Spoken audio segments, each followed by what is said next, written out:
Hello and welcome back to Comparison World Facts. Today we're going to be comparing two countries, the Netherlands and Argentina. Have you ever visited either of these countries?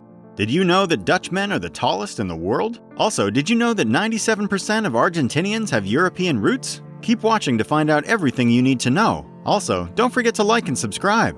Argentina is located in South America and shares borders with Chile and Brazil. It has a population of more than 40 million people. The country is known for its beef, wine, and Gaucho culture. It's also widely known for its folklore traditions, such as tango dancing, Gaucho clothing, and mate, a type of tea made from the leaves of a South American plant. Meanwhile, the Netherlands, located in Europe with a population of just over 17.2 million, has been making great strides towards becoming a global leader in research and innovation. According to Thomson Reuters, the country currently ranks 18th worldwide for the publication output of scientific research articles. The Netherlands also has one of the world's most extensive publicly funded research systems. As a result of this wealth of scientific resources and its ongoing efforts to attract more researchers, it's no wonder the country's innovation ecosystem is flourishing. Keep watching to learn everything you need to know about both of these intriguing countries. Up next, how are each of these economies doing? For starters, Argentina has a GDP per capita of roughly $20,900 as of 2017. Meanwhile, in the Netherlands, the GDP per capita is about $54,000 as of 2017. The unemployment rate in Argentina is 8.4%. The Netherlands covers 41,500 kilometers squared, whereas Argentina covers a vast 2.78 million square kilometers. Argentina is an affluent country with a high standard of living. The vast majority of people in Argentina are monoglot Spanish speakers who are highly educated. Low fertility rates and a comparatively small population mean natural growth is not a problem. Argentina has extensive farming and ranching, which makes up nearly half of the gross domestic product, GDP. Industry and services each account for about 1/3 of the GDP. In absolute terms, agriculture is still the largest sector in Argentina. While there is little industry outside Buenos Aires and a limited service sector outside the capital, there has been an increasing concentration with other South American countries in recent years, as their economies grow more globally integrated. The government expects that economic growth will continue to be strong over the medium term, supported by improving external conditions and gradual improvements in the business environment. A massive fiscal adjustment program has begun to reduce budget deficits over time, but slower than expected GDP growth remains a significant constraint on long-term improvements in budgetary standards. Several factors continue to drive the Netherlands' growth forward. One of these is immigration from other countries. Culture shock can be an issue for some first-time immigrants, but it can also give new arrivals a nudge towards seeking opportunities back home again or helping them find their way around when they first arrive in a new country. The availability of university education and practically available job opportunities are two other critical driving forces for returning immigrants and their families to leave behind their old lives and take up residence in urban centers where they will have greater access to opportunities. So, what's new with the current news and events in these countries?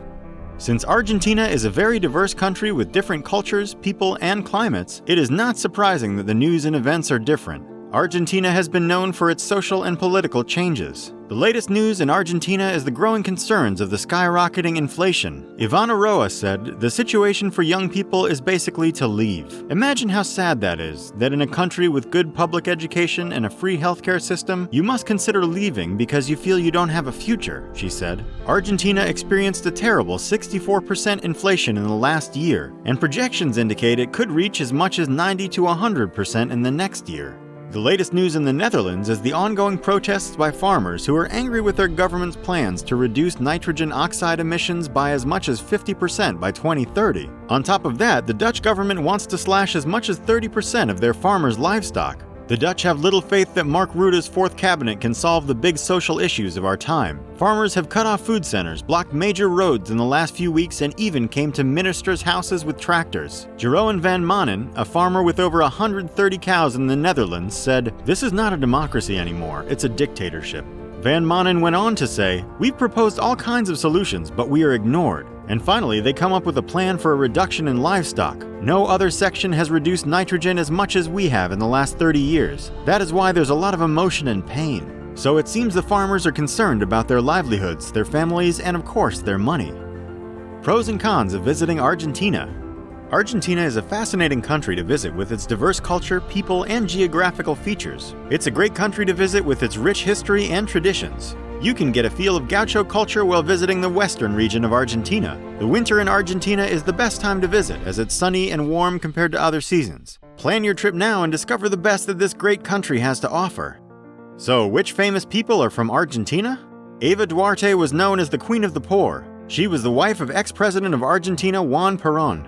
She became one of the most influential people in the country. She was known as the mother of all the children, as she helped orphans and underprivileged children. Her influence on the land was enormous. A military coup later overthrew Perón. Evita was known as the Wonderkind, as she was a talented singer and actress. She died at the young age of 33 in the year of 1952. The tennis star Martina Hingis is from Argentina and is one of the highest paid female players in the world. She was the runner-up at Wimbledon in the year 2003. Up next, what famous people came from the Netherlands? First, we have Vincent van Gogh, a Dutch post-impressionist painter and one of Western art's most famous and influential figures. Despite being an enormously influential and renowned Western artist, Vincent van Gogh was not a financial success in his lifetime. Unfortunately, despite being a critically acclaimed figure in the 20th century, he died by suicide at 37 after years of mental health issues and poverty. Another famous person from the Netherlands is one of the greatest guitar players of all time, Eddie Van Halen. Eddie Van Halen was an American guitarist and songwriter. He is widely regarded as one of the greatest rock guitar players. Ed Nunley, Van Halen's lead guitarist, popularized the tapping technique, which is now used by many guitarists worldwide. So, what are the most important parts of Argentinian history? Argentina is made up of several different landscapes and cultures. It is a very diverse country with various landscapes such as savanna, pampas, and the Andes. The history of Argentina dates back to the time of Spanish colonization. The Spanish first arrived in 1536. The Spanish were followed by other European powers such as France and Britain. The Europeans established colonies in Argentina. The Spanish settlement was established in 1535 and lasted until 1816, when the country became independent. After that, the country was divided along the boundary of modern-day Argentina and Uruguay. In the year of 1976, Argentina had a military coup. The military took over the government and declared martial law. Through this, the economy of the country collapsed. The country had to deal with high inflation, depression, and unemployment. This period was known as the Dirty 30. Lastly, what important things happened in Dutch history? A large, long part of Dutch history was the 80 Years' War, 1568 to 1648, the War of Dutch Independence from Spain, which led to the formation of the United Provinces of the Netherlands, the Dutch Republic, and the Northern and Southern Netherlands. The Northern and Southern Netherlands were separated as a result of the war. Two mercenary armies led by William I of Orange, 1568 and 1572, were unsuccessful in invasions of the provinces and foreign-based raids by the Guzen, the Dutch irregular forces. By the end of 1573, Holland and Zeeland had been conquered by the Guzen, who had converted to Calvinism and were now prepared to be attacked by Spain. The other provinces joined the rebellion in 1576 and formed a national union. However, the union was fatally diminished by the Walloon province's defection in 1588. By 1588, the low southern countries had been recovered by the Duke of Parma's Spanish army, and a death blow was imminent for the Dutch Republic in the north. At the same time, Spain was attacking England and France. The Dutch Republic, however, was able to react to Spain's concurrent casualties by beginning a counteroffensive, and they agreed on a 12 years truce starting in 1609. But unfortunately, after the 12 years truce, fighting continued, which started the 30-Year War. And there you have it, everything you need to know about the comparison between the Netherlands and Argentina. Be sure to like and subscribe, and for more information on the Netherlands, watch our recent video Netherlands Explained Part 1.